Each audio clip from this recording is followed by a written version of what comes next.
लड़का काम करते समय बस अपने कपड़े उतार रहा था, लेकिन अनजाने में इससे उसकी मालिकन की दिलचस्पी भड़क उठी। उसने उसे अंदर आकर ड्रिंक करने का निमंत्रण दिया और कहा कि काम कोई खास जरूरी नहीं है। फिर उसने आगे बढ़कर उसे छूने की कोशिश की और कहा कि वो उसे खास एहसास दे सकती है। जैक ये सुनकर घबरा गया और डर के मारे तुरंत वहां से भाग निकला। उसकी इस हरकत से अन्ना बेहद गुस्से में आ गई। एक अमीर और प्रभावशाली महिला होने के कारण वो ऐसी बेइज्जती बिल्कुल सहन नहीं कर सकती थी। अन्ना ने तुरंत एजेंट लिसा को फोन किया और कहा कि जैक को मौके की कदर करना नहीं आता। उसी समय जैक भी लिसा के पास पहुंचा और शिकायत की कि मालिकन ने उसके साथ गलत व्यवहार किया। लिसा को उम्मीद नहीं थी कि जैक इतना सीधा निकलेगा। उसने दराज से एक फोटो एल्बम निकालने को कहा। एल्बम में कई आकर्षक लड़कों की तस्वीरें थीं। लिसा ने बताया कि ये सभी उसके कर्मचारी हैं और हर महीने $1,00,000 तक कमाते हैं। लेकिन जैक ने साफ कह दिया कि वो अपने शरीर के बदले पैसे नहीं कमाना चाहता। इतना कहकर वो बिना पीछे देखे चला गया। लिसा खुद को काफी असहाय महसूस करने लगी। दरअसल कुछ दिन पहले ही जैक अपने परिवार के साथ इस शहर में आया था और वह अभी हाई स्कूल का छात्र था। पड़ोसी होने के नाते लिसा सबसे पहले उनसे मिलने आई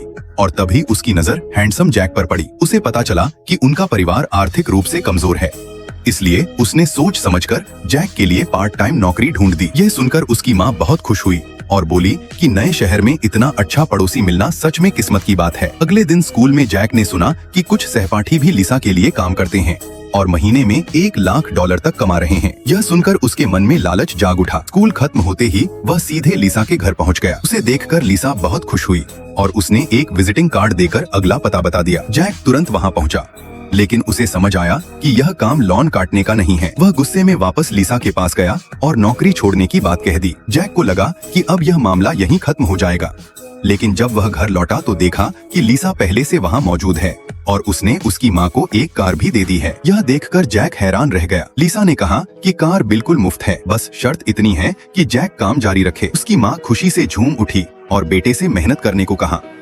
मजबूरी में जैक को मानना पड़ा। अगले दिन वह कार की चाबी लेने लिसा के पास गया। लिसा ने उसे एक और विजिटिंग कार्ड दिया और कहा कि यही उसका अगला क्लाइंट है। पैसे कमाने के लिए जैक तुरंत कार चलाकर उस पते पर पहुंच गया। दरवाजा खुला देखकर वह अंदर चला गया, लेकिन उसे बिल्कुल अंदाजा नहीं था कि वह पहले ही लिसा के जाल में फंस चुका है। और अमेजिंग कंटेंट के लिए सब्सक्राइब करें।